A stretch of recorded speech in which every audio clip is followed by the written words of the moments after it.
Welcome to all my viewers. उम्मीद है सब खैरियत से होंगे। आज जिस टॉपिक को हमने डिस्कस करना है वो है मास और वेट के दरमियान क्या डिफरेंस है। बहुत सारे लोग यही समझते हैं कि मास और वेट दोनों इक्वल क्वांटिटीज़ हैं, मगर हालांकि ये दोनों अलग चीज़ें हैं। मास, सबसे पहले हम मास को डिस्कस करेंगे कि मास क्या चीज़ है। मास जो है, the mass of a body is the quantity of matter possessed by a body is called its mass. अब इसका क्या मतलब है? इसका ये मतलब है किसी भी बॉडी में जितनी मैटर की मिकदार होगी वही उसका मास होगी। अब फ़र्ज़ किया कि एक रबड़ की बाल है, अब उस बाल में जितनी रबड़ की क्वांटिटी होगी वही उसका मास होगी। अब रबड़ क्या है? एक मैटर है। अब जितनी इसकी मिकदार होगी वही उसका मास होगी। अब दूसरी तरफ वेट जो है वो क्या चीज़ है? वेट है, the weight of a body is equal to the force with which earth attracts it. जितनी फोर्स से अर्थ किसी बॉडी को अपनी तरफ अट्रैक्ट करती है, उस फोर्स को अपने सेंटर की तरफ अट्रैक्ट करती है किसी वजह से, ग्रेविटी की वजह से, उस फोर्स को हम कहते हैं वेट। अब दूसरी जो चीज़ है हम इसका डिस्कस करेंगे वो है क्वांटिटी। अब मास जो है ये एक स्केलर क्वांटिटी है। मास क्या है? एक स्केलर क्वांटिटी है। और वेट जो है हमारे पास एक वेक्टर क्वांटिटी है। अब ये क्यों है? मास स्केलर क्यों है और वेट्स वेक्टर क्यों है? मास स्केलर इसलिए है कि ये एक डायरेक्शन लेस क्वांटिटी है, इसकी कोई डायरेक्शन नहीं होती। और इसमें वेट में ये है कि वेट वेक्टर इसलिए है क्योंकि हमने डेफिनेशन से हमें पता चल गया कि फोर्स, वेट जो है एक फोर्स है, जिसकी वजह से फोर्स खुद एक वेक्टर क्वांटिटी है, जिसकी वजह से वेट भी क्या होगा? एक वेक्टर क्वांटिटी होगा। अब मास जो है, मास क्या है? मास कांस्टेंट है, कांस्टेंट। और वेट जो है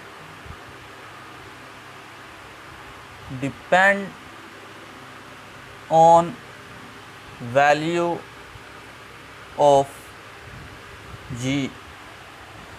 अब मास कांस्टेंट क्या मतलब? मास कांस्टेंट है, मास कांस्टेंट इस तरह के मास जो है, बेशक अब मास को, मास फ़र्ज़ किया कि ऑब्जेक्ट है हमारे पास, वो है उसका वेट, उसका जो मास है वो है 50 kg।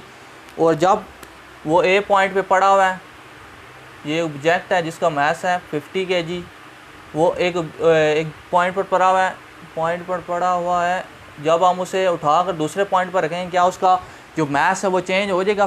50 से 70 हो जाएगा या 70 से 80 हो जाएगा? नहीं, जो मास है उसका 50 है तो 50 रहेगा, बेशक वो एक जगह से दूसरी जगह हम उसे उठा के रख दें। अब वेट जो है, वेट क्या है? ये डिपेंड करता है वैल्यू ऑफ जी पे, वैल्यू ऑफ जी पे। जैसे जैसे हम हाइट पे जाते जाएंगे, एक्सेलरेशन ड्यू टू ग्रेविटी की जो वैल्यू होगी वो चेंज होती जाएगी, कमी उसमें होती जाएगी। अब जो उसकी वैल्यू होगी वही वेट की वैल्यू होगी, मतलब कि ये कांस्टेंट नहीं रहती, ये प्लेस चेंज होने से इसकी वैल्यू भी इफेक्ट करती है। एक्सेलरेशन ड्यू टू ग्रेविटी की वैल्यू चेंज होगी तो वेट की भी वैल्यू चेंज हो जाएगी। अब न्यूटन सेकंड लॉ के मुताबिक जो मास का फार्मूला है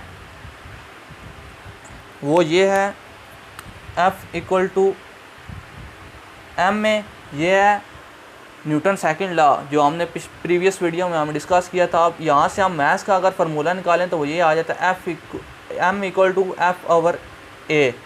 अब दूसरी तरफ भी न्यूटन सेकंड लॉ के मुताबिक हम जो वेट का फार्मूला है वो ये निकलेगा कि F इक्वल टू M में। अब हमने डिस्कस किया कि फोर्स जो है वो एक वेट है, तो फोर्स को हम वेट के सिंबल से डिनोट करेंगे और M इसी तरह रहेगा।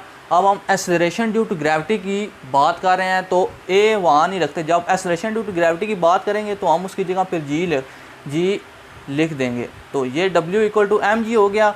मास का जो फार्मूला है M इक्वल टू F/A, और न्यूटन सेकंड लॉ के मुताबिक जो वेट का फार्मूला है वो W इक्वल टू mg। अब दूसरी तरफ इनकी SI यूनिट्स की बात करें तो वेट की जो SI यूनिट है वो है kg, और जो मास की जो SI यूनिट है बल्कि वो है kg, और वेट की जो SI यूनिट होगी वो है इस फार्मूले के ज़रिए m की जगह kg और जी की जगह metre acceleration due to gravity है मीटर पर सेकंड स्क्वायर, ये होगी वेट की एसआई यूनिट, और ये है मास की एसआई यूनिट।